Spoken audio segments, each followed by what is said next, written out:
Welcome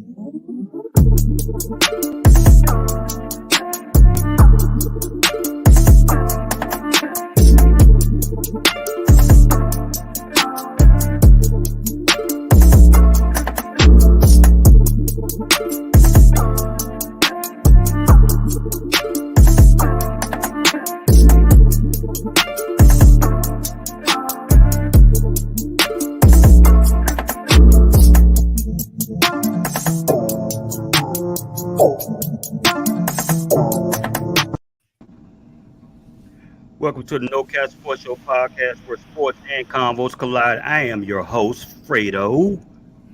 Co-host Mo Money. I'm your co-host, Mills Lane. I'm your co-host, Kobe the Cobra Turner. And I'm your other co-host, Jay Will. And last but not least, Double I. Yes, indeed. Yes, indeed, fam. Man, welcome back, bro. We had to bring you back for this one, man. I appreciate it. All love over here for everybody. Yes. I love my brothers and my sisters. Fellas, Sir. Guess what? What's that? Yes, ma'am. It's the anniversary. Hey. Anniversary. Hey. Yeah. Hey. And I only make plans to hold your little hand. It's our anniversary. Hey. Go ahead. Hey. Anniversary. Go ahead. Hit it, Mo. Hit that part, Mo. Hit it. I don't even know that shit.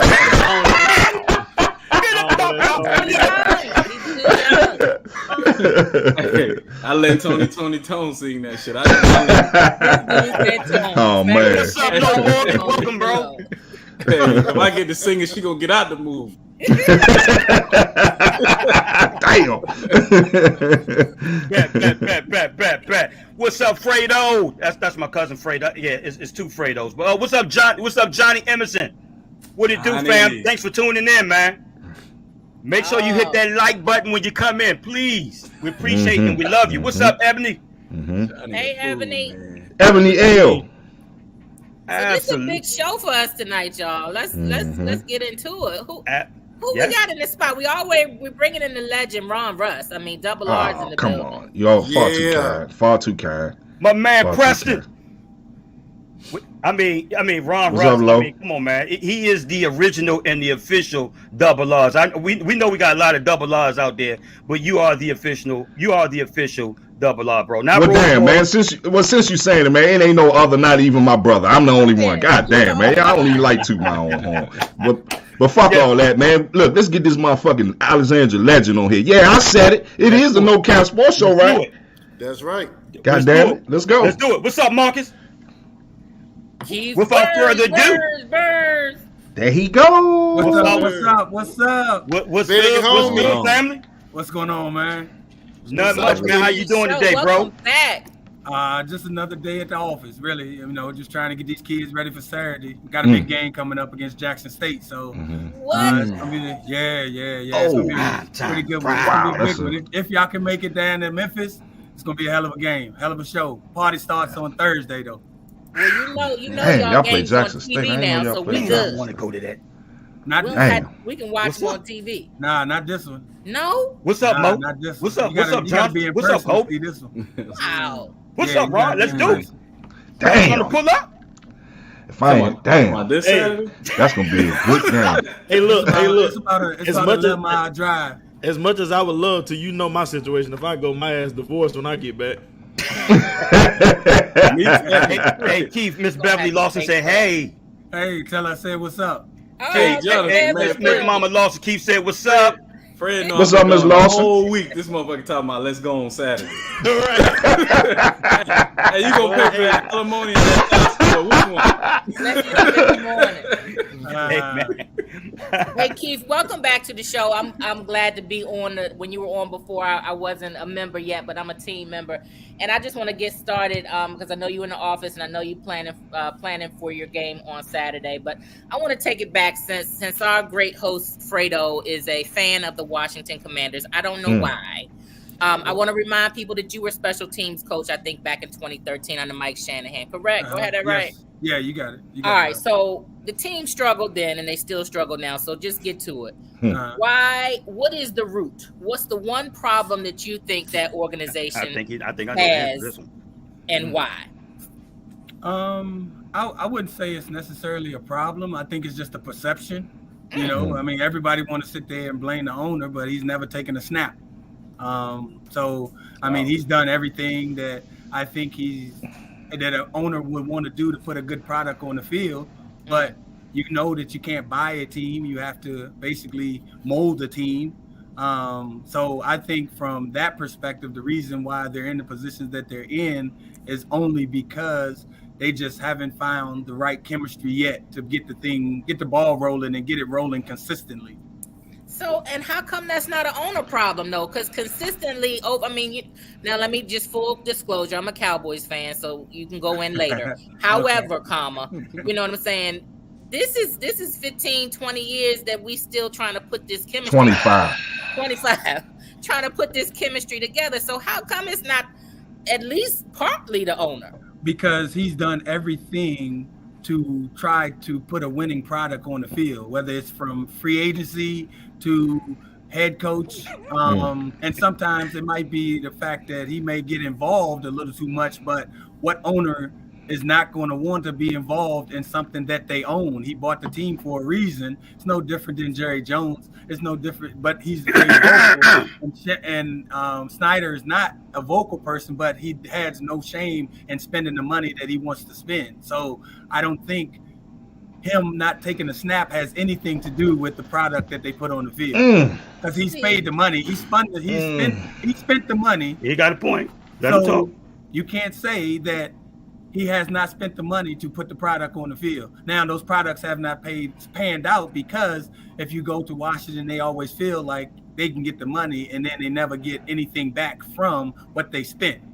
And now you got players that's out there taking a dive and laying it down because they've already gotten paid. So they're not motivated to go out there and win like they did back in the day. And I think that's what everybody in DC has been hanging their hat on, what was done back in the day. But the game has changed, but the organization hasn't. See, and at first I wasn't rolling with you at all with that answer, but that last part you just said, Keith, that made a little sense to me. You know, because they got a lot of players that they've made good, very few that have come with a name. And that's the problem. I'm like, why, if y'all paying these people, why are you not getting the names? Are people just not really interested in coming there?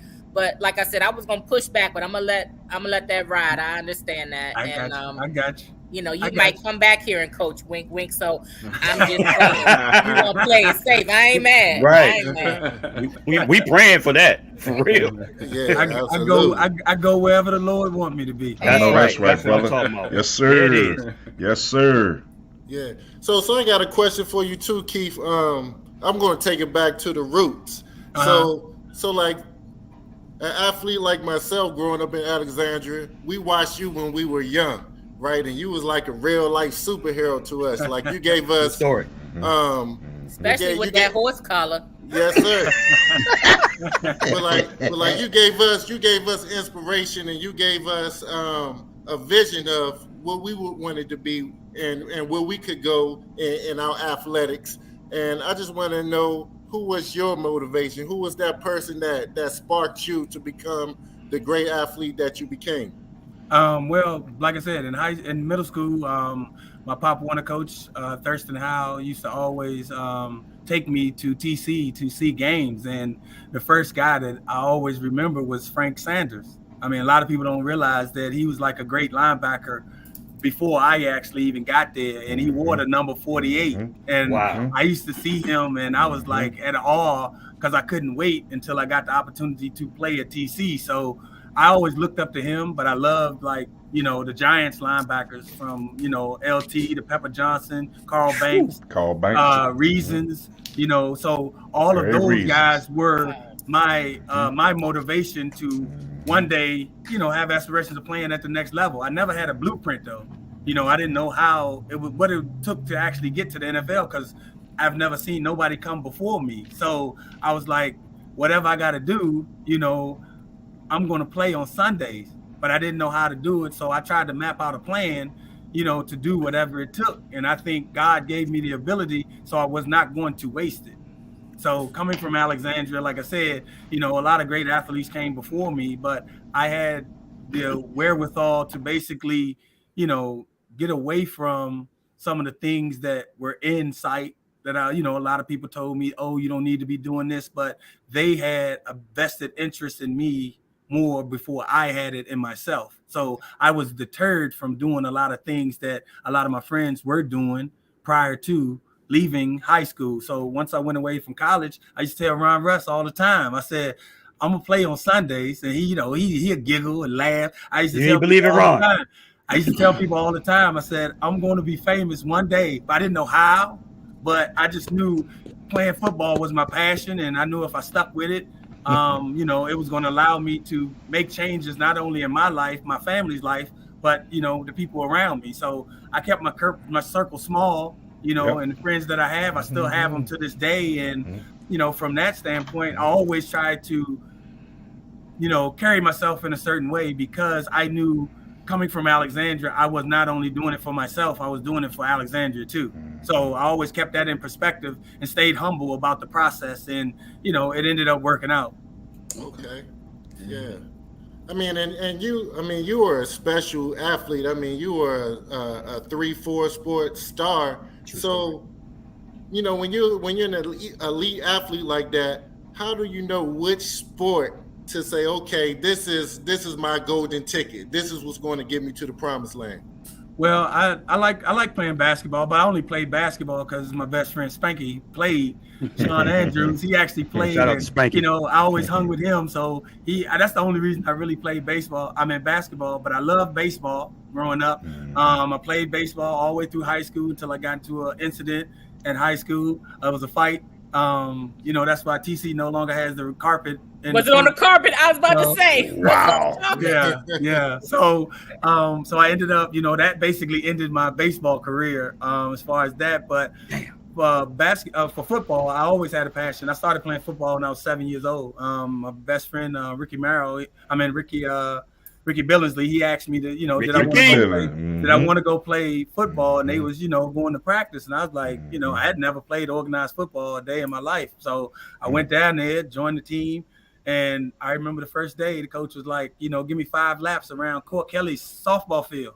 And I was like, oh, I don't know if I'm going to be able to do that. And the first thing he said was, I ain't going to have no attitude out of you in that green shirt. And I said, well, if you want 5 laps out of me, we going to be here for a while, because I was not that runner. So just having, to pick football, it was like I had the ability to play it. I was fast, and I love just knocking the crap out of people. So I was like, okay, I could do this and have fun doing it. So I kind of, grew, because I was real small. I graduated high school at 205. So, I was considered real small. Yeah, you was just tall. You was tall. You was skinny, but you was tall. Yeah, exactly. So I didn't put on weight until I got to college. So, but the one reason I chose football, because I had a passion for it, and I just love the physicality of it, and what it brung. It brought team concept, and it taught me a lot from the coaches that I had in my life: Chick Armstrong, Thurston Howell, Coach Furman, Coach Glenn Furman, all the coaches that I had, prior to me coming to high school, all influences on me.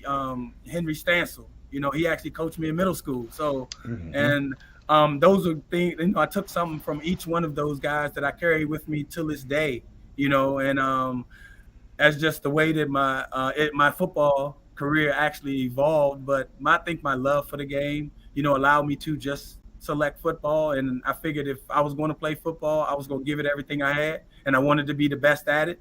Not only coming from Alexandria, but I wanted to represent Alexandria. Every step I took, every snap I played, I wanted to represent Alexandria. So I always held that in high regard. But, I always had to represent my family also. And I wanted to make my mom, proud of me, and now as I got older, I wanted to make my wife and kids proud of me also. So that's the reason why I just stuck to one sport with football. Hey, Keith, real quick, I just want to, Glenn Furman was Nick Saban before Nick Saban. Tell him, Keith. Oh, no doubt. No doubt. Yeah. Glenn Furman was a hell of a coach. He always had the best players, but he always got the best out of his players. That's Nick Saban before Nick Saban. Okay, but hold on, Ron. Since you put that out there, Keith, can you go more in depth in terms of the comparison of Coach Furman? Furman like Saban, like modern days. He was very stern, Like Saban. it was like he would like make you cut out like a lot of things. Things as a high school kid you was like not really used to. You know what I'm saying? But when he spoke, it was like E.F. Hutton back in the day. Everybody Nick listened. Saban. So it's like he walked softly, but he carried a big stick. He was one of those type of coaches, but everybody respected him because not only because he had won so many games, but he basically was TC. And as it evolved into being the program that it was, he was at the forefront of that. Keith, do you think we should have won more titles under him? With all that talent, I mean, that influx of talent, you know what I'm saying, that he had that came in every year, whether it's from GW, whether it's from Hammond. Do you think we should have won more, you know what I'm saying, more state titles? Well, I think once you got into the state playoffs is a little bit different, because we basically handled Northern Virginia. I mean, a lot of DC schools didn't want to play us. A lot of Maryland schools wouldn't want to play us because we basically ran the DMV when it came to football when I was in school, and that's 87 through 90 for me. And I was the youngest on that last state team. I was just a sophomore. So, they had all the big wigs, from Lydell to Tracy, all of those guys basically carried them. And I actually just, I was quiet, sophomore. I just rode their coattails and did what I had to do and play my part, but I learned a lot from them. But I say, as far as winning a lot more state titles, I mean, it's all about the team meshing. For one, I think we came together in 87 because we had a senior-led group, and they had been there in 80. Some of those guys had been there in 84. They've been there in 85. And then I think they won it in 84, lost in 85. They missed it in 86. So here it is their last year, with Lawrence Moden, a lot of those guys that were on that team. And like I said, they led us. And I don't know what the drop-off was when I left school in 90, but I think because of the crack epidemic, it kind of hit us hard as athletes because some guys wanted That's to a be hell of a more in the point. street. That's Some big. guys That's wanted a to hell be of more a in the point. street than Yes. they did, Yes. on the Absolutely. football field. They just figured, football was only going to carry them so far, but they figured, okay, if I can make this easy money, true story, I ain't got to sweat for it. So, I think that's where we kind of, that's what I think that kind of hit the program a lot harder than a lot of people actually realize. But, hey, you got to do what you got to do at some point in time, and you make the decisions and you live with them and you go from there. Right. Hey, Keith, being as though NIL is a hot topic right now, and it is crazy as far as off the hook. How would Keith Burns back then at Oklahoma State, act in today's age in terms of the NIL deals being as prevalent as it is right now? Well, I probably wouldn't be missing no meals. I know that. So, I mean, from that perspective, I mean, the way that they're going about it, I mean, I think it's good.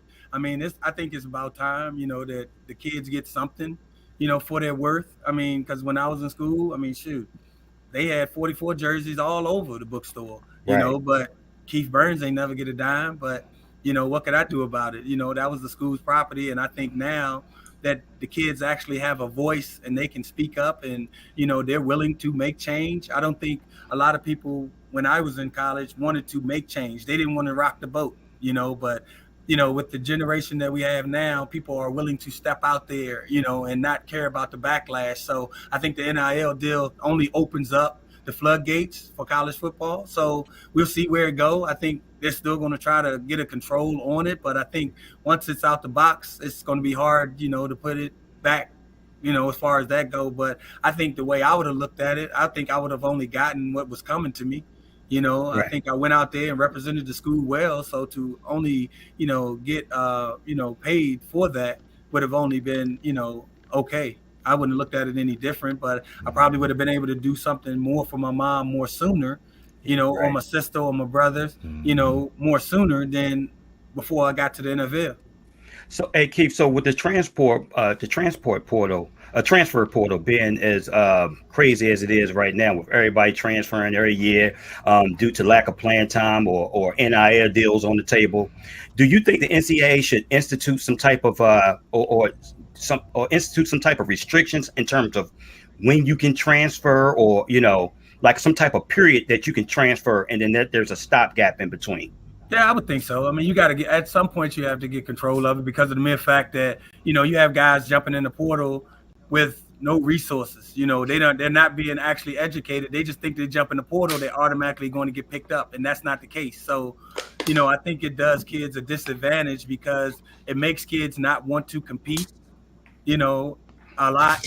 And it's easy if things aren't working out at your university, then you can always jump in the portal, and go try to hope that things work out, someplace else. But the grass is not always greener on the other side. And some kids realize that because you had this year, I think just this year alone, you had almost 3,000 kids jump in the portal.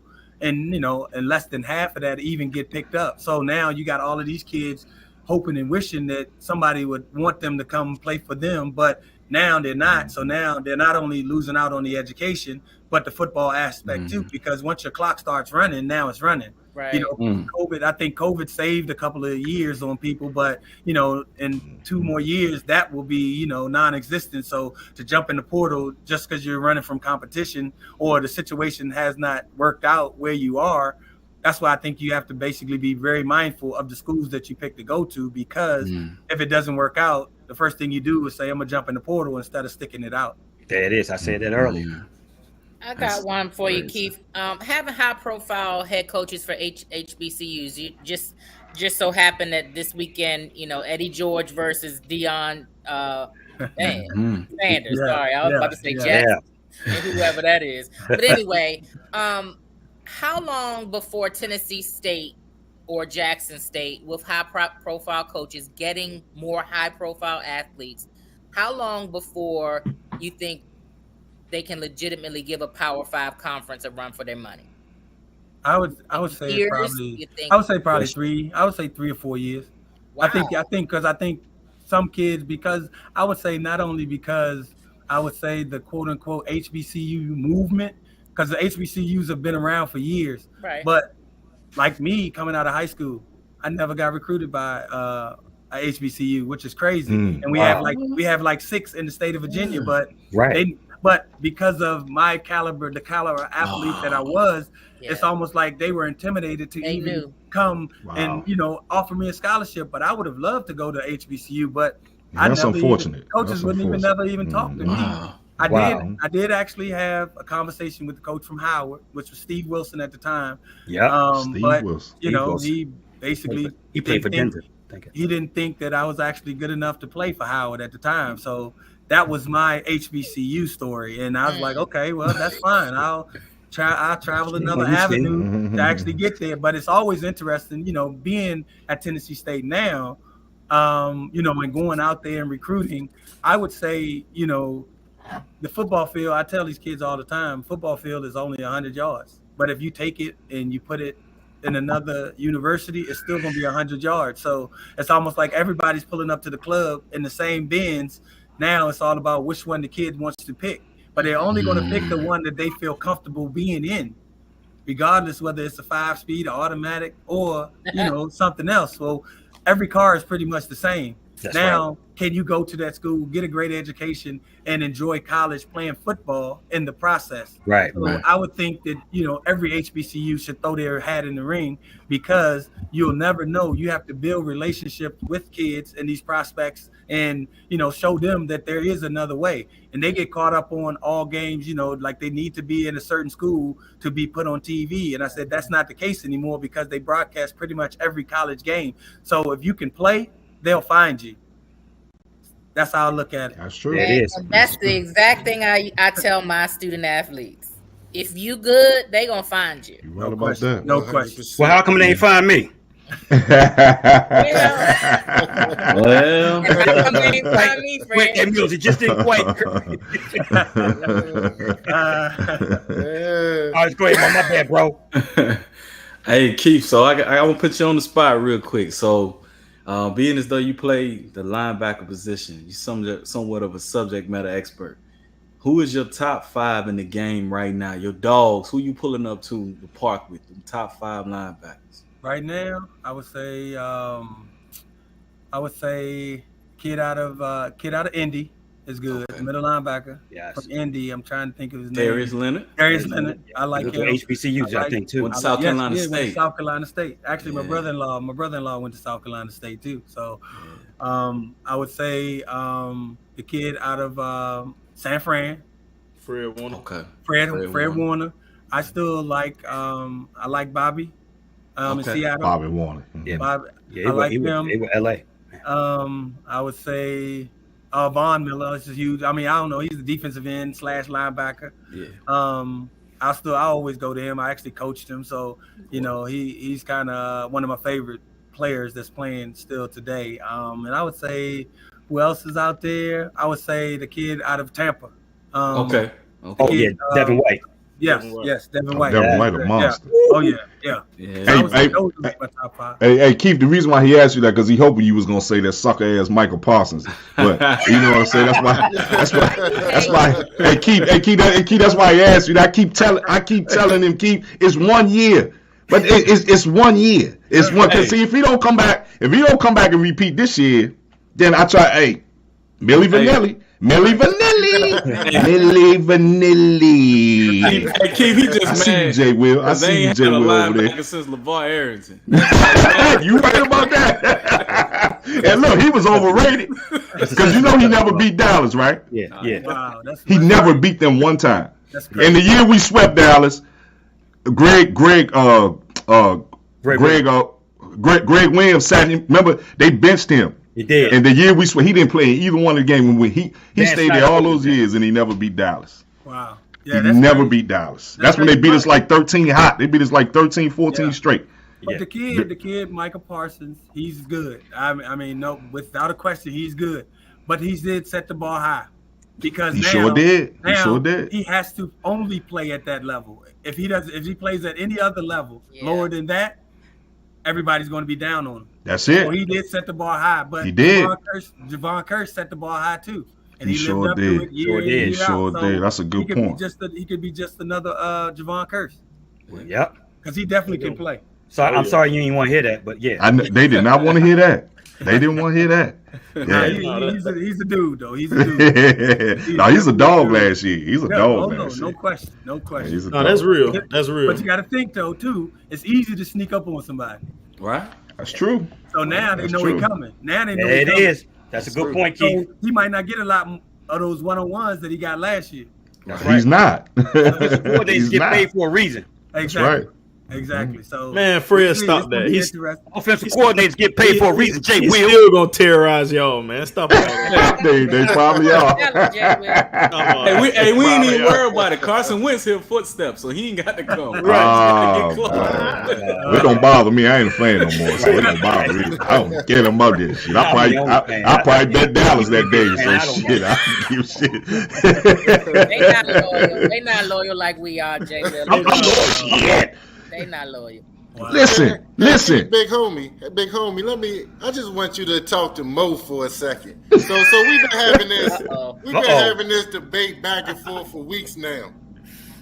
Give me your honest assessment of my man Lamar Jackson in Baltimore. I definitely want to hear this. One, does he deserve the bread? And two, where do you rank him as a quarterback in the National Football League? Speak to him, brother. Speak to him. Okay, I would say honest assessment. I would say yes, he does deserve the bread because that's the going rate. Yeah, that's the going rate for a starting quarterback in the NFL. That got it, hands down. I mean, everybody's getting it. Why not? Why shouldn't he get it? But when it comes to ranking, I would say he's a top 15. Okay. Thank you. 10 to 15. Hold on. He's 10 to 15. He ain't 1 through 10. He's 10 to 15. Yeah, he definitely ain't 1 through 10. Yeah, he's not. He's not 1 through 10. Yeah, he's Kobe. I think it's some static. I try to tell you, bro. But he's not 1 through 10, Mo. Nah, I said the same. That's what he said. I'm sorry. My bad. I mean, He probably 12 through 15 in my book. He ain't. Yeah, bro. What people get caught up on is his dynamic speed. you know, but at the end of the day, everybody's looking for him to be able to stay in the pocket and throw the ball. And until they see that, until they see him do that at an elite level, they're going to always want to knock on him. But like Deshaun Watson, he's standing all day. At the end of the day, all you expect to do is win games. Right. Period. Yeah. And that's what he does. He do win games. But he don't win playoff games. But he don't win playoff games, though. You see? Nah, bruh, listen. A quarterback like that in the playoffs, Keith know this because he a coach. Man, once it's a one and done, see, because it's not no 7-game series. It's just like college basketball tournament. Man, once it's a one and done, and you got a whole week to prepare for him, it's easy to shut him down. You don't have to play him 3 or 4 more other times. All you got to do is keep his ass in the box and make him throw from the pocket. He's horrible from the pocket. Kobe, you know that, Kobe. Double R, I could accept what y'all saying right now if I wasn't here with a bunch of Commanders and Cowboy fans. Man, the hell with the Commanders, man. There's only one Commander fan, that's me. Y'all haven't won. Bruh. What has he showed you in the playoffs? What has he showed you? Okay. He don't even play like he played during the regular season during the playoffs at all. He's like a totally different player. He's only been in the league 4 years, bro. And he can't get out the first. Well, last year he got out the first round final. Jay, You're go right. ahead and get your question off because we, like I said, I know Big Bro got to get off soon. Because Kobe on there, Mark Jackson. No, you good. Oh, you good? We good? Okay. I wanted to ask him about this Saturday, man. I know, like you said, these HBCUs, they starting to get the bright lights now. And obviously, you know, they got Deion Sanders over there. They got the #1 high school player over there, and Travis Hunter. Deion brought his son from South Carolina. You know, they got a lot of star power over there. You know what I'm saying? So, walk me through how you prepare your team, how you keep the guys focused and locked in, and not getting caught up in the moment of the bright lights for this Saturday.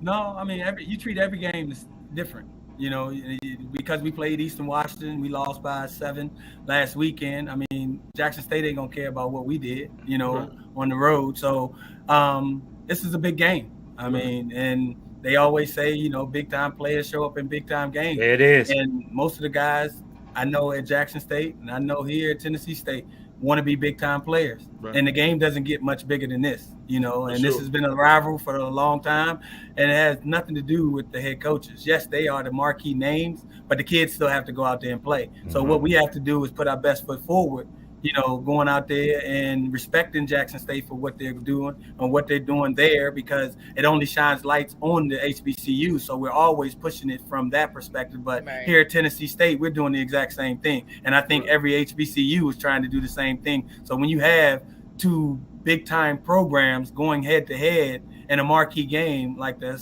Southern Heritage Classic, I mean, it got to be fireworks. So it doesn't take much to get them ready for a game like this, because this is the talked about game this week. And it's not going to be on TV? Nah, you got to come. They messed up on that one big time. You got to come to Memphis. They could have kept that coaches. Yeah, they could have kept that Jackson State FAMU game off. That was horrible. I'd rather have, you know what I'm saying? I'd rather see 2 on. That's crazy, bro. That FAMU game was terrible. Well, it got out of hand. Just to let you know, Keith, going forward, we are the official, like I said, we are the official representatives of Tennessee State University. So Jackson State got Gilly in them. Tennessee State got Gillian Wallow. So we're gonna get with you behind the scenes, and we're gonna make sure that we get out there before the season is over with. Oh yeah, no doubt. I appreciate it. Just let me know. Absolutely. I got in Nashville, just hanging out. Got you. I got one question, and like I said, I know you got to get out of here. Going back to Lamar Jackson, there's a strong possibility that he may start the season without signing the contract. Do you think he's risking it all by not agreeing to a contract right now, by just playing on that 1-year deal of $23 million? Or, I mean, what would you recommend? Because he's representing himself. He doesn't have an agent. He's representing himself as if he's his own agent. So, I mean, do you recommend that? Yeah, I would. I mean, you can pay $23 million. I mean, that's more money than, you know, people make in a lifetime. So, I mean, to scoff at $23 million, I mean, it is what it is. I mean, he want to gamble on himself. I mean, who else would you want to bet on? Because that means he has control. And everybody always talk about, don't worry about what you can't control. He can control the narrative. If he expects to get big money, he has to go out and play big time football. And then he will get the contract that he deserves, just like Joe Flacco. The year he wanted to get paid, they refused to pay him. He took him to the Super Bowl. Then they had to fork over a lot of money, and he wasn't good ever since then. But it happened. Devil's advocate, right? You're right. He's betting on himself. All that, what you said, I agree with you 100%. However, but you say he has the leverage, but doesn't Baltimore have the leverage because they can franchise him, like I said, after this year's or 2 straight years. Yeah. So they still have him under some type of control. Yeah, that's fine. That's still more money. He's still playing the game that he loves to play. So, I mean, as a player, I think you should all probably be on 1-year contracts because you got to look at yourself as an independent contractor being in the NFL because you can sign a 5-year deal and you play 1 year, they can cut you. So therefore, it's not a 5-year deal. It is a 1-year deal. And you can only play 1 year at a time. So he's going to gamble on himself. I would bet on him. I mean, like I said, if he doesn't work out in Baltimore, what you think? The other teams that don't have quarterbacks won't be at his doorstep. They won't be at his doorstep. Right. So it's a win-win for him. All he had to do is finish the season upright, and he'll be fine. Right. I don't see a lot of teams. I don't see more than 6 or 7 teams knocking at his doorstep if he was a free agent. I'm just being honest, bro. The money exactly. The money that that's they pay true. in the NFL, but I don't see a bunch of teams. But I don't see a bunch of teams going after him. You got to think, even if all 31 came after him, he ain't gonna be able to play for but one, so it don't matter. Just like Deshaun, and they gonna pay him, and they gonna pay him handsomely. I bet. Okay, DJ. Yeah, that's a win-win. I think that's a win-win. Okay. Hey, Keith, I giving off some real attorney vibes, man. I know. You said it, right? Politics. Listen, you can take another career option here. I'm gonna come back and run for Mayor Alexander. Oh, wow. You heard it first on the No Passport Show podcast. You heard it first. My man, 2028. There it is. There it is. Hey, Keith, I wanted to slide one more question, and I know you got a scoop. No, you good. You good. You're a 2-time Super Bowl champion with the Denver Broncos. Right. What is your greatest moment out of either one of those Super Bowl championships? The one moment that you remember from the Super Bowl that you'll never forget. I would say when we took a knee.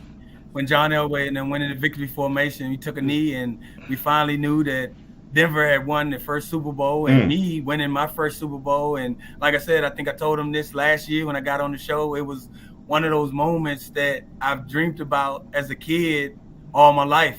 So to see it come full circle and actually be in that confetti was like an amazing accomplishment, not only for me, but the city of Alexandria, because I don't know nobody in Alexandria who had won a Super Bowl prior to that. So, like I said, anytime I'm representing myself, I'm actually representing Alexandria at the same time. So coming from where I came from and the way that I grew up, I always felt that was actually one of the greatest moments in my life. And I won state championship and we had a parade, but to actually win it at the highest level, there's no value you could ever put on that. Because that's at the end of the day, that's the ultimate goal, playing professional sports, right? Exactly. I don't think anybody goes into professional sports saying, "Damn, I just want to play." You know what I'm saying? I think everybody says shit. Bro, you can't say that. Some cats just want to get paid, baby. Damn. You want to say somebody in mind?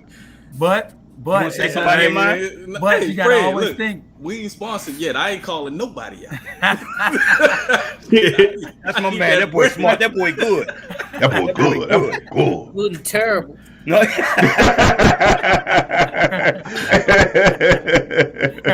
Oh man, but hey, well, look, it's all man. good though. It's all good. Yeah. Good luck to y'all this weekend for sure, man. Sure. Definitely, Absolutely. man. We root for you guys. Like I said, Keith, you know I'm proud of you, man. Like I said, we was giant food, bagging groceries before you went. And listen, that's a true story. I don't think I was really laughing at you when you used to be like, shit, I'm gonna play for somebody. It was more so, we was silly then, because all we did was Joan all the time, all day long. So trust and believe, I definitely wasn't laughing at you. But hey, at the end of the day, it didn't matter if you laughed at me or not, because you did exactly what you said you was gonna do, my brother. Yeah. You know what I'm Absolutely. saying? And you even exceeded that. Like you said, man, you talking about a Super Bowl. Is anybody from Alexandria even NBA Finals, World Series? You know, standing anything. So, like I said, that's big, man, and people love you. Just from even the response that Fred got yesterday on social media when he put it out there, you know, let everybody know you was coming. Hey, man, people love you, man. They call you legend and everything. And I know you don't take it for granted because people call my father legend. He never even played professional sports. Right. And that meant everything to him. You know what I'm saying? So for people to call you a legend and, oh, man, and like, I tell you one thing that was consistent in the comments. Everybody was saying, and I even said it on my post today. I said 2-time Super Bowl champion and just an all-around good guy. Everybody just called you a good guy. And I think that goes farther than being a superior athlete when people say that you're a good person. You understand what I'm saying? Right. I never understood it growing up when people used to say that about my father. Man, your father a good man. They said it so much, I thought that was his name. You understand what I'm saying? So for you, I know that's big, but I just want you to know the feedback we got from all the locals on social media yesterday. They love you, bro. They love you here. I appreciate it. They love you.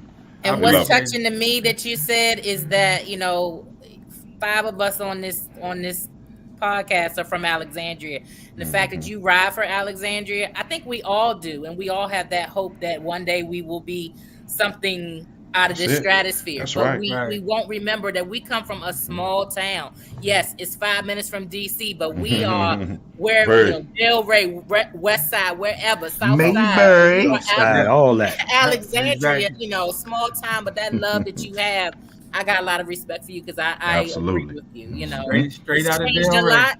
It's changed a lot, all day. right? But the core is still there. Oh, no doubt, no doubt, absolutely. No doubt. And that's why I say it always, you know, I always stayed humble. You know what I'm saying? Being put in this position, I was put in this position for a reason. You know what I'm saying? It's not really about me. You know, it's about the people that I touch, the kids that I coach now, you know, and I always tell them, yeah, I come from humble beginnings, but, you know, that does not change who I am as a man. So from that standpoint, I know I'm always not only representing my family in Alexandria, but now I represent Tennessee State. So I take it from that perspective to always, you know, put my best foot forward and have people look at me and want to be almost like me. Because, like I said, for the most part, you know, I'm just a regular guy. Yeah. Just a regular guy. But that's why everybody loves you, man, because like I said, nothing's changed. What you see is what you get. Exactly. And what we've seen, like I said, 20, 25, 30 years ago, it's still the same today, man. And like I said, with that being said, bro, because I know you got to go, we appreciate you coming on, vibing with us. I'm gonna tell you, not that we like you, bro. We love you.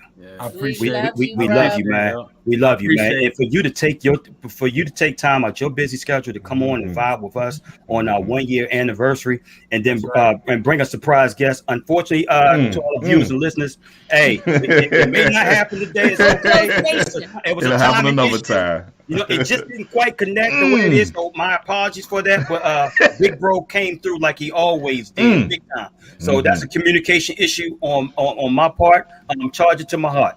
Tell the people who it was, Fred. You can't drop just tell them who it was, Fred. Hold on, I did just text him. I'm gonna see if he's done working out, if he want to chime in. But I tried to surprise y'all. But like I said, I thought it was gonna be on the air. But so I did come through for you. No question. No question. You did your part. You did your part. Just beyond came through or whatever. That was big. That was big. And like I said, I look at him as somebody who basically groomed me for the NFL, and that's somebody that I hold dear to my heart.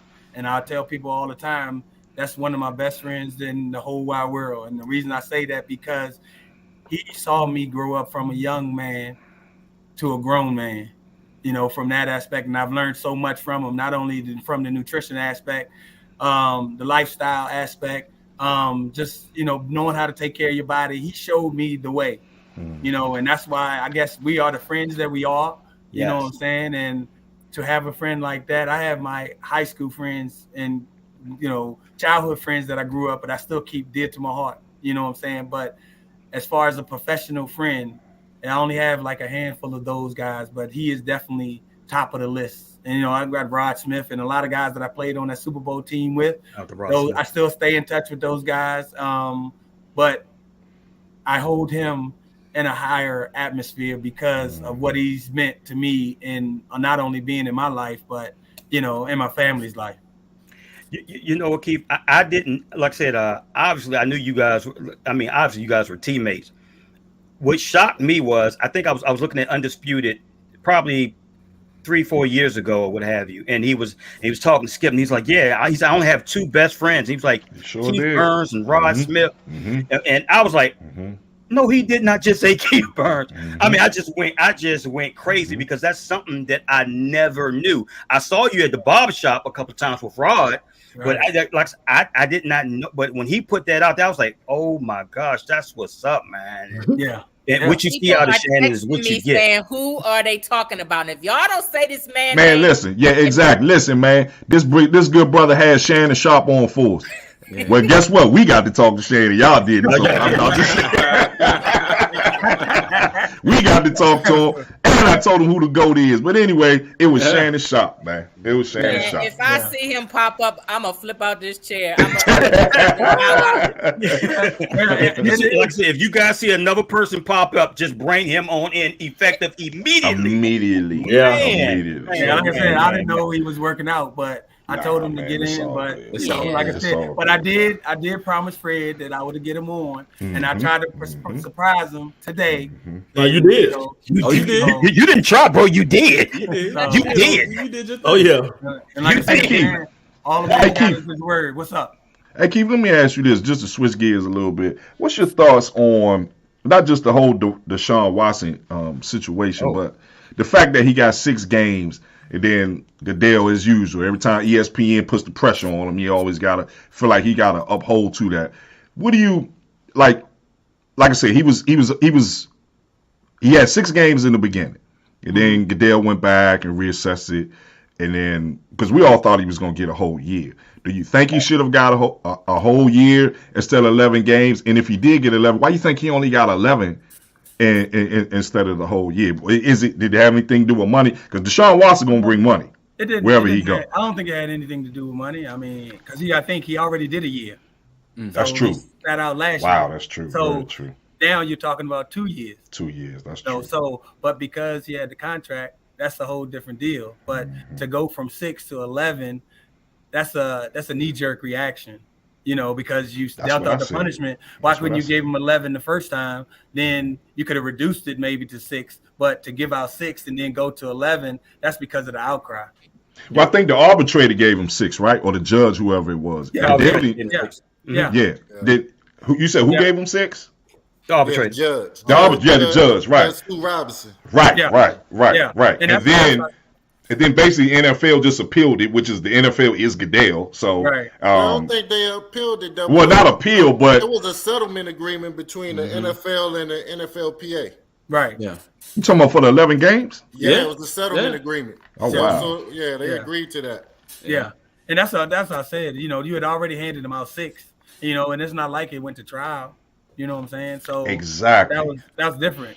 If it would have went to trial, because everything was civil. So if it would have went to trial, then I could see the league stepping in, but it never went to trial. But if I'm not mistaken, I thought 2 grand juries wouldn't even touch it. They was like, it's not even enough evidence. Exactly. So it was going to be a criminal. But that's what I'm saying. But it never came. Right, it never made it because the grand jury was like, no, we good. Exactly, but it never came to that. So if it came to that, then I could see the league stepping in. But because it never came to that, the league was really going to be hands off. But because now you gave him 6 and it was an outcry, the fact that he got 6, they had to up the ante, and now everybody feels comfortable with 11.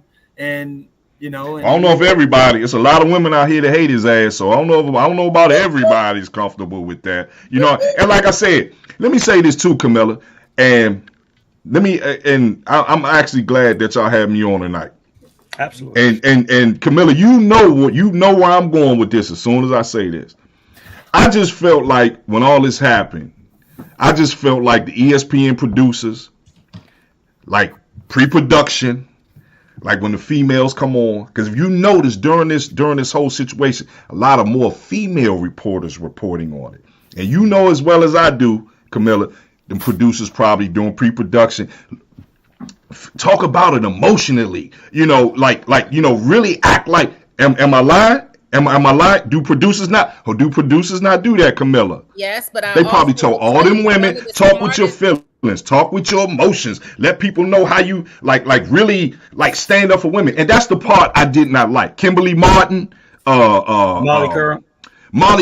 It was to me, it was just overkill. And because I know how the game worked, I knew those producers, look, we got to get these ratings going. You guys really got to be emotional about it. Molly Curran, like, half of the shit she was saying like didn't even make sense. It was just more so about, that's why I just seemed like she was just programmed to put on a show. Now Kimberly Martin and a few other women, I get it. Theirs were genuine. And another reason why a lot of these women feel this way, because these women have been through this before with men. So when it's like that, I'm hands off with that. You know what I'm saying? I'm not going to say it was rape, but sexual assault is sexual assault.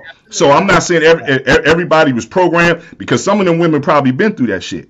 You know what I'm saying? So a lot of the women, absolutely of us have been through it. But, you know, the smartest thing that he had on his team was a female lawyer.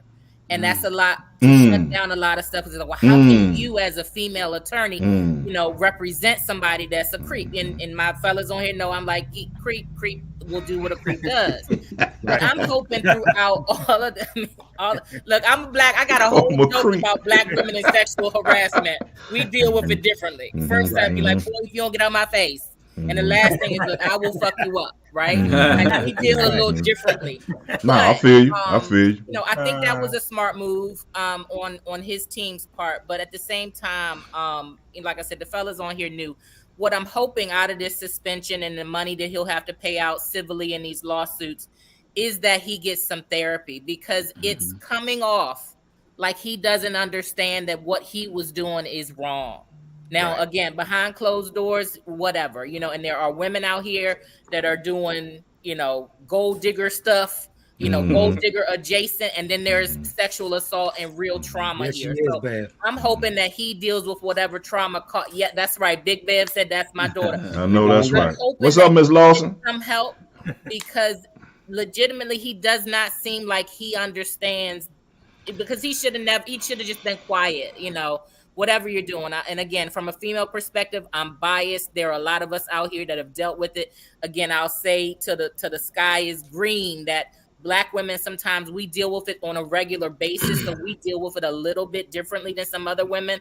But if there is some therapy involved, I just hope for him. Right. No, that's what it is. Let me say this. But what if he really didn't do nothing though? Like, what he got to get therapy for if he wasn't doing it? Exactly. Just because 20. But women don't believe that he didn't do anything. Hold on. But just because 20-something women fell in line to try to get their piece of some money, that don't mean 20-something women, Jay Will. Yeah. No. Can I take it a step further? If you see dollar signs involved, you're gonna fall in line. Especially not all of us. But it ain't us. It wasn't just Black women, though, Camilla. You can't say it wasn't even hardly any Black women. How Black women deal with it. That's what I'm saying. But you can't say us. It ain't just Black women. It's a lot of white women that was in there. And not just this, Camilla.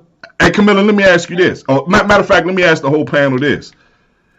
Them bras was never about taking him to jail. It's always been about money since day one. I never heard any of them say, well, he should be locked up. It was always about money from day one, Camilla. And that's the only reason why I said what I said. It's never been about him going to jail or I've never heard any one of them holler about jail, but it was always about that money though. It's always been about with them. Hey, global entry just said out of 66 women, they joined in looking for a potential payday. Exactly. That's the question, right? 66 women. On this one, brother Ron, the timing of it was ironic. A lot of them didn't want to show their face or speak on it, and a little bit of change got them to fall out of the whole case, man. I ain't because it looked bad on both somebody sides. Saying he did something, man. Camilla, I don't want no smoke. Camilla. I'm just stating my piece. And the other thing is the complicity of the teams, because, you know, again, I'll say it here first. I'm a Cowboys fan. I know how we roll, and being in the TV role, working for ESPN, I know we got some places for the teams and the players to go. Right? Don't call y'all the cocaine Cowboys for nothing. Be quiet.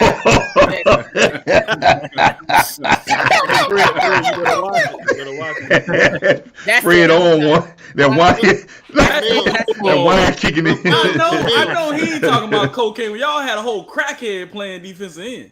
Who? He was good. Bruh, and Michael Irvin, Never been the same. Shut and up. Michael Irvin is a what? Michael Irvin was and still is a what? Hey Mo, you should have sat that one. Huh? I mean, I'm just saying everybody know that Michael Irvin did his thing, but I mean, And everybody know Dexter Manley did his thing. Okay, all right, let's call a spade a spade. Yeah, no doubt. Don't act like y'all got some saints over there. No. You have anything to add? Y'all definitely don't have any saints. Rebuttal in terms of what they just said in terms of the Deshaun Watson situation. Like I said, it's always it's always two sides. There's to the story. Only people that know is Deshaun and those women. That's it.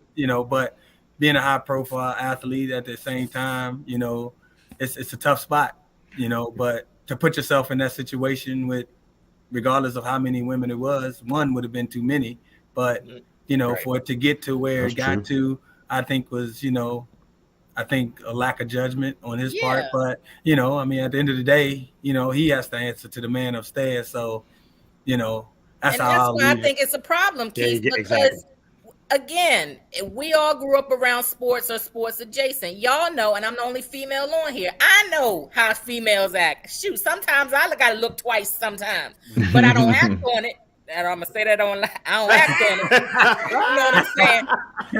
There was no reason. There should be no reason. There is a plethora of opportunities, especially and we bring it back home to the DC area. There's a plethora of women who ain't gonna question nothing. We grew up in the Marion Barry era. We don't say a word, right? So I just don't get it how this got that far as the numbers of women that came out accusing him of this. So Mills, I'll say this. I don't know what happened. Like Double R said, right, but it does happen. So the first organization that I worked with after I retired from playing ball overseas, there was a gentleman, an African-American man, who filed a lawsuit against the company, one of the executives, a woman, for racial discrimination and also sexual harassment, right? So his lawyer, through him, sent all of the African-American employees at the company the paperwork showing what this lawsuit was about. And I know that it went from this one gentleman to hundreds of us on this piece of paper because there was an opportunity to get money from a lawsuit. And there was people that was claiming things that didn't even know this person, didn't even know this executives, but they had a story. Right. Because everybody wanted to get bread. It is. Yeah, I think from that perspective, you always look at it. If you always look at it from the perspective of money, it's no different. I still remember the $300 million that the lady got for spilling hot coffee on her from McDonald's. But at the end of the day, you got everybody spilling coffee on themselves. So because everybody felt like, well, how can you get paid? Because if they would have gave you cold coffee, they would have been upset. So because they gave you hot coffee and you spilled it on yourself and you got all these burns, you got paid $300 million. So everybody gonna want a piece of that. So now you got people walking around with coffee spills all over themselves. True story. But ain't no McDonald's already done paid everybody out. So that's a good you can always look at it as a money grab, but at the same time you have to be sensitive to the situation because it's always two sides to it. Yeah. True story. Yeah. True story. Hey Keith, you got to go, or you still want to hold on with us, or what? Yeah, no. Is there a chance? Yeah, it is. There's a chance. Okay. So yeah, look here, bro. We look here. You did big try, game bro. this weekend. You did, Big man. game. It was a miscommunication issue. Look at it's good. I try to get him back one day. Yes, sir. He ain't too busy, but like I said, he's a busy man. But he found time. I got to see him. I kept my word, like I told you I was. So appreciate my man. Happy anniversary. My man. Thank you, bro. Glad to see y'all still hanging in there, doing your thing. Yes, sir. Like I said, it's a great platform. Yes, sir. Always respect it and always enjoy what you're doing. Yes, sir. My man. Hey, thank you, big bro. We appreciate good all you. around guy. Keith Burns. Good dude. All right, All right, y'all be good. You're a good man, brother. All right. Holla at you, babe. Yes, sir, My man. man. Yes, sir. Hey, that's Keith Burns, baby. That is Keith Burns, DMV AVA's finest, man. Hey, to all our viewers and listeners out there, we apologize once again, man. Look here, we saw him, but unfortunately, you couldn't see him. Shannon Sharp did come on with us behind the scenes before we started, but unfortunately, there was a communication issue, and I'll take responsibility for that at the end of the day. But hopefully, in the near future, we can get him back. We can get him back on for you guys. So, my sincere apologies, what have you. Y'all, So look at what you say. This was fun. This is fun. Because I wish you could have saw Shannon Sharp, man. He was in here. He was about to be on one already. I was gonna bake his ass too. Boy, Look at guys. Hey, y'all want to go through these NFL picks right quick? Let's do it. Okay, Yes, so sir. we got what Mills? It'll be Mills, Kobe. Nah, don't start with me. Oh, don't start with you. Okay, then guess what? We're gonna go with me. Yeah, we're gonna go with me. Mo, Kobe, Ron, J. Will, and then she you go last. How about that? There you go. All right, Okay, so yeah, y'all go ahead and vibe for a minute while I go ahead and get this set up. Okay. Hey, yeah, listen, so- if Shannon Sharp, I don't fangirl out, but I love Shannon Sharp and his country behind. Oh yeah. Yeah, oh yeah, that's Unc, man. You know, Hey, Mills, it's funny you say that because Ron, when I walked back in, I thought I was tripping because like I kept my head. I seen the look on your face. I seen the look on your face, bro. I saw it. I saw it. The voice out from the hallway. I walked in. Ron was like, "Yo, you know who that is?" Let's go, guys.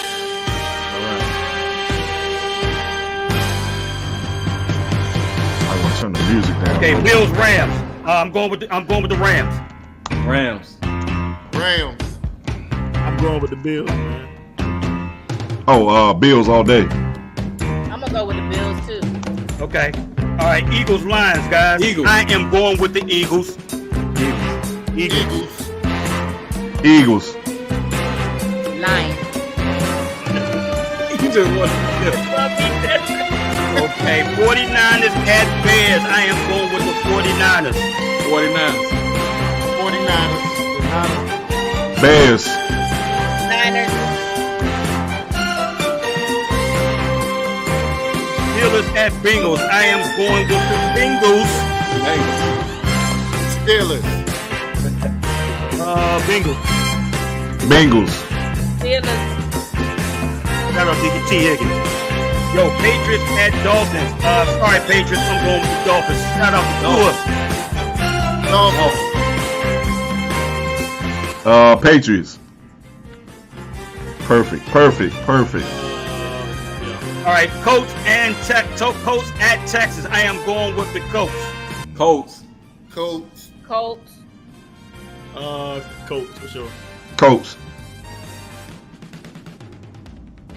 Saints at Falcons. Saints. Jameis Winston. Hey, I'm gonna tell you right now, I'm gonna be a little different. I'm going with the Falcons, man. Me too. Marcus Mariota. Let's go. Okay. All right. Dirty Bird. All right. We got Baltimore at the Jets. That's right. You know. Come on, man. Yeah, we know who Baltimore all Kobe day. going with.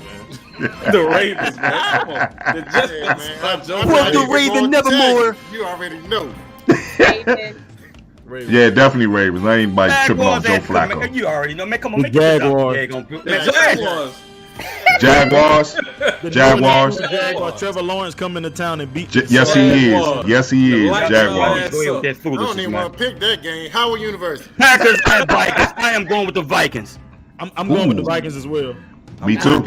Packers. I'm not a believer in the Packers this year at all. Hey, Me Ron. either. I like Vikings. Packers got a good defense though. They still got the True story. defense. Giants at the Titans. Titans. I'm going with the Titans. Titans, bro. Titans.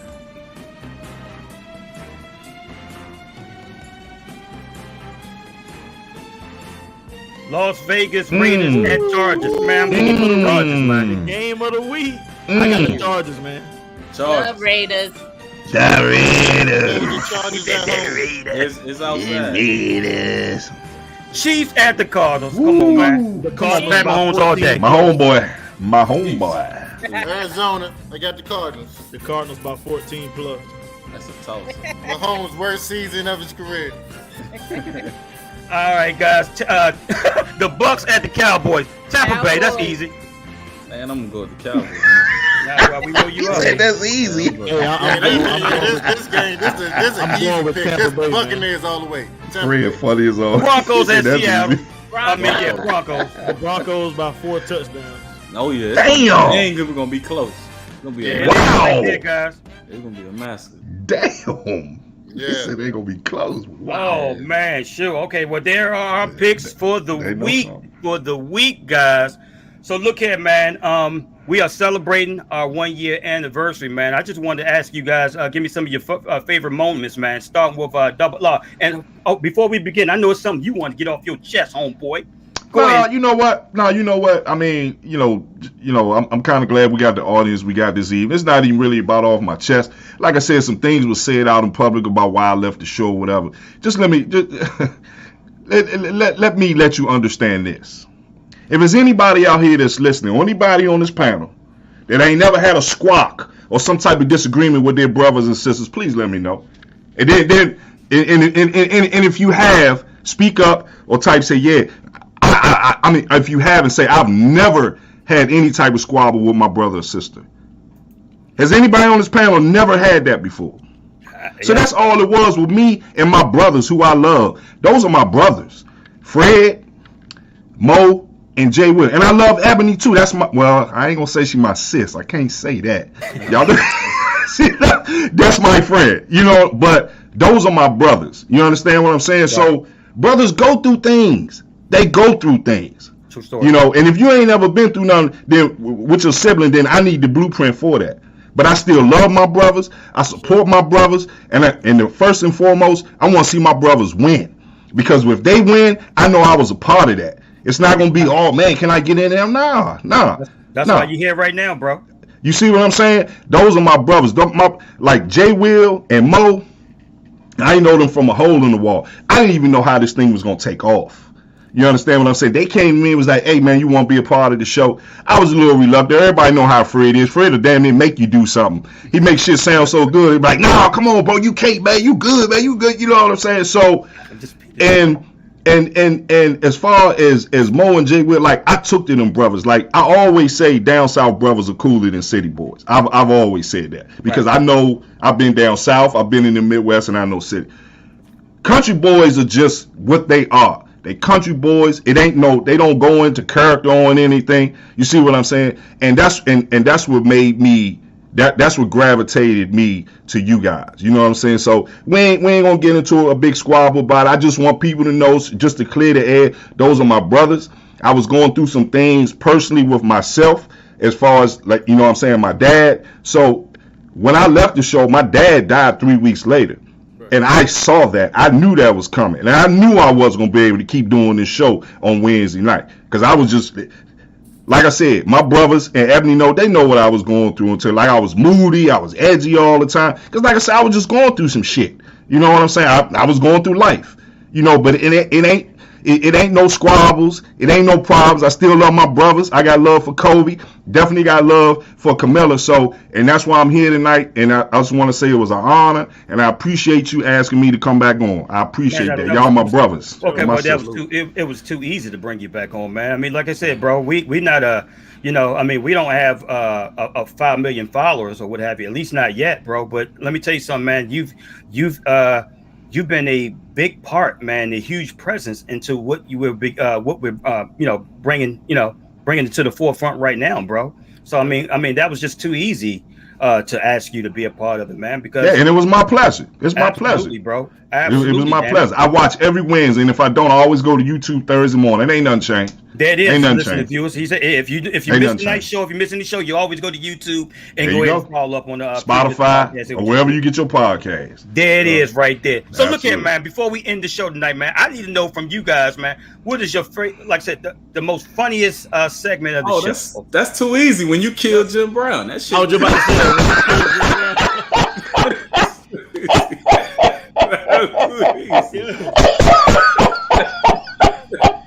I mean, do you want to go ahead and elaborate on that further? Let the viewers and listeners know what happened.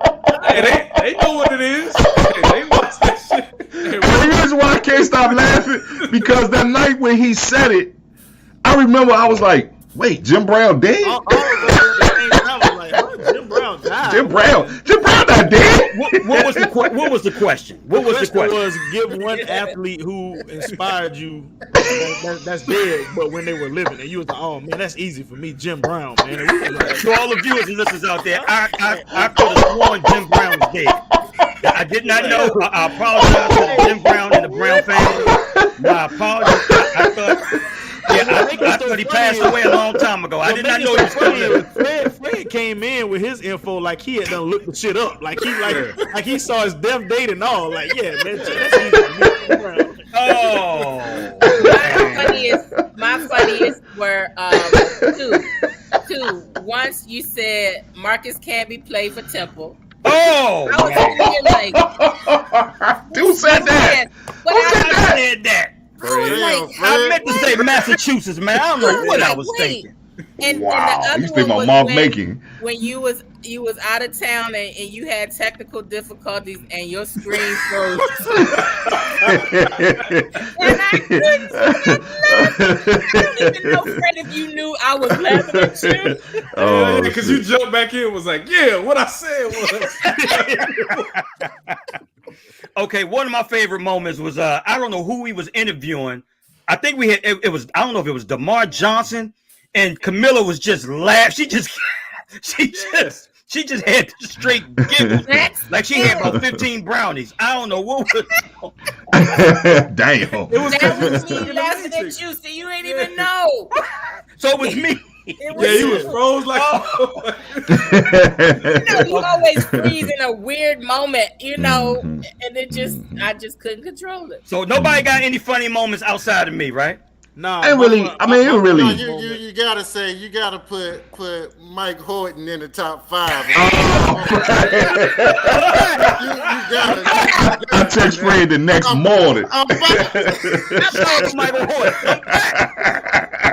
You got to. Oh, Fred was like, I watched that show. Fred was like, oh, come on. Oh, hey guys, we got Mike. If you could just hurry up and say something real quick, what's that? That joke just freaks up. I was look, I'm watching the show. I'm like, Fred, let him go.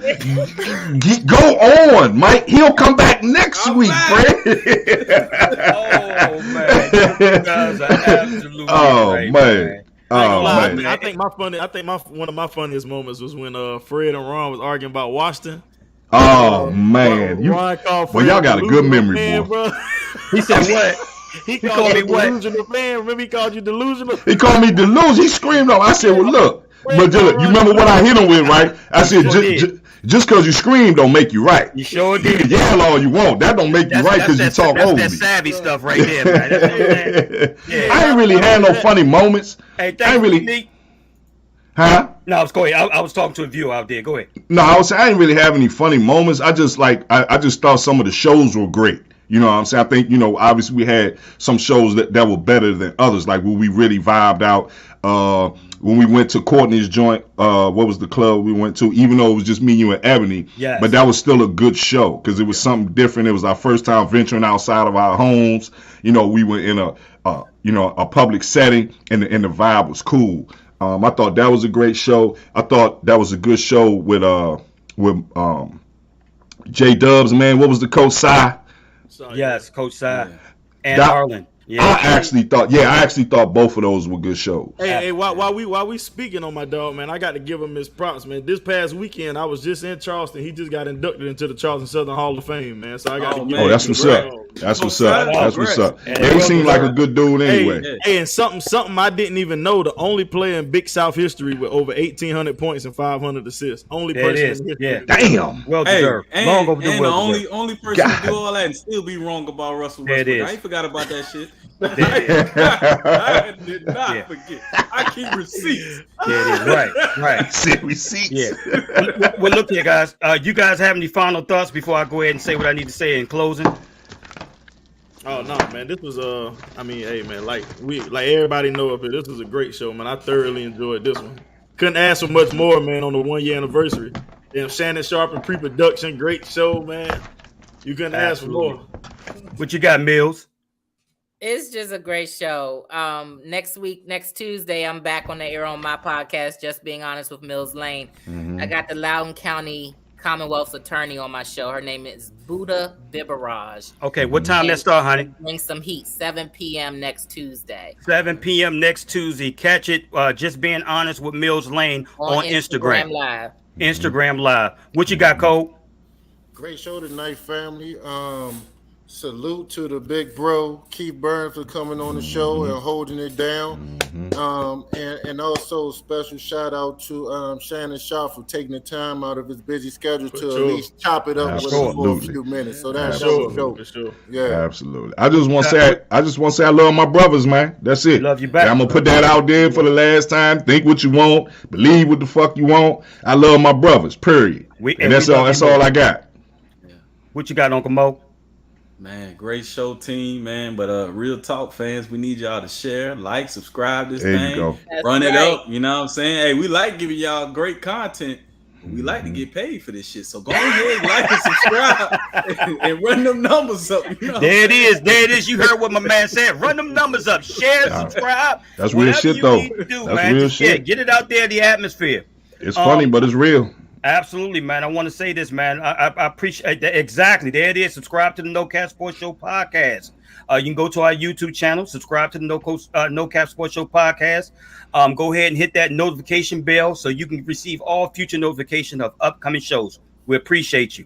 Look, guys, this was an amazing show. To all the viewers and listeners out there, man, we appreciate you vibing with us tonight. We're sorry we could not give you Shannon Sharp. He was on. Unfortunately, again, it was just a miscommunication issue on my part. Again, charge it to my heart. Charge it to my heart, man. Like I said, maybe he'll want to come back. He'll want to come back. And like I said, and yes, and there's a strong possibility that we will get him back in the near future. That's true, so Camilla. Just stand down a little bit. It ain't your fault, Fred. It ain't your fault, Fred. Double R ran him off. There it is. Talking about Jordan. Jordan shit. There it is. Okay, that's what happened, viewers and listeners. He started bringing Double R started bringing up Jordan is better than LeBron, and that's why. Bro, when I saw his ass at the bottom of the screen, I said, I've been waiting for this. I said, oh, dog. I was like, oh, I'm gonna crush him, dog. But you know what? I probably couldn't, because, man, that dude got an answer for everything, bro. Yes, if he got an answer on live TV, he probably would have baked me. But, hey, I was going to hold my own. Yeah, he did say. He said, in order to be his GOAT, you got to play 16 years. and you know what I wanted to tell him? With his goalpost moving ass, all he do is move the goalposts on LeBron. Kobe moved the goalpost. Damon Jackson moved the goalpost. And Shannon Sharp, all they do is move the goalposts back and forth when it comes to LeBron. Y'all gotta stop that shit, man. Yeah, and when I come back on, we can talk about this another time. Yeah, we are. Oh, Mo Money is the GOAT at moving the goalposts. Oh, he will move the GOAT. That's the GOAT. Am I moving the goalposts or am I just talking too fast? You're moving the goalposts, Charlie Brown. Hey, bro, they used to you being smooth and talking slow. You be talking too fast for him, brother. Wait a minute. Hold on.